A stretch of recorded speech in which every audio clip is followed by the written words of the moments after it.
Shalom, perkenalkan nama saya Reneldis Julita Bria dari Fakultas Keperawatan Universitas Pembangunan Indonesia Manado.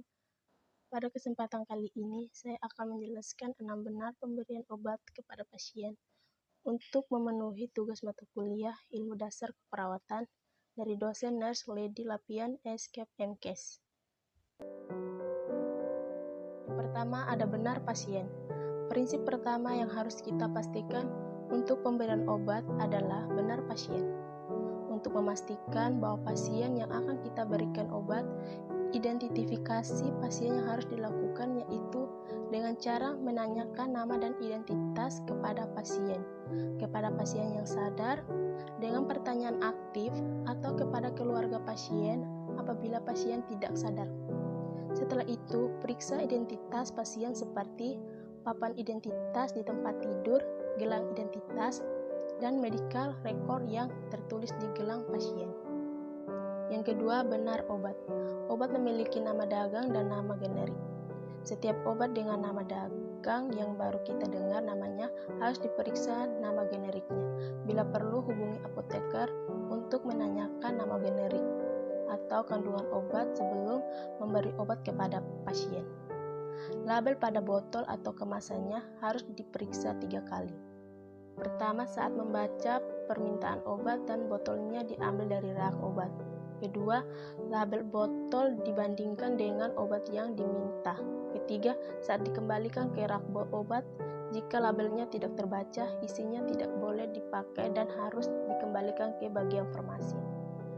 Obat yang harus diperiksa dengan seksama karena sering kali kita menjumpai obat yang memiliki nama yang hampir sama ataupun tampilan yang hampir sama, jadi haruslah sangat teliti. Yang ketiga, benar dosis. Sebelum memberi obat, perawat harus memeriksa dosisnya. Jika ragu, perawat harus berkonsultasi dengan dokter yang menulis resep atau apoteker sebelum dilanjutkan ke pasien.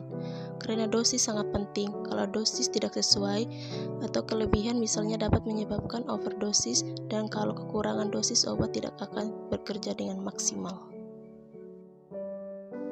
Beberapa hal yang harus diperhatikan dalam benar dosis. Yang pertama, melihat batas yang direkomendasikan bagi dosis obat tertentu.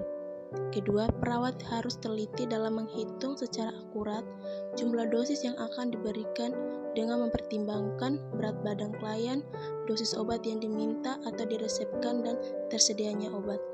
Ketiga, dosis yang diberikan dalam batas yang direkomendasikan untuk obat yang bersangkutan.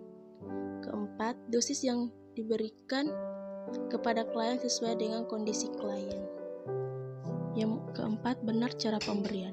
Obat dapat diberikan melalui sejumlah rute yang berbeda, dan rute obat yang diberikan diantaranya inhalasi, rektal, topikal, parenteral, sublingual, dan peroral.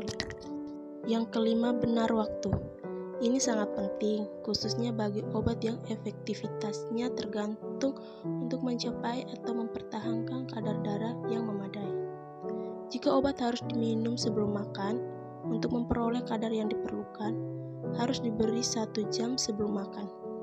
Ingat, dalam pemberian antibiotik yang tidak boleh diberikan bersama susu karena susu dapat mengikat sebagian besar obat itu sebelum dapat diresap.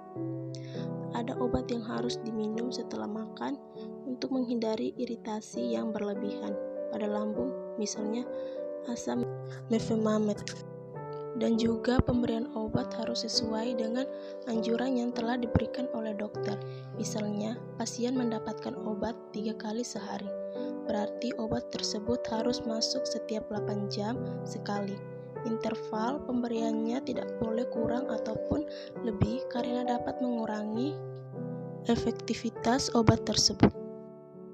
Dan yang keenam, benar dokumentasi.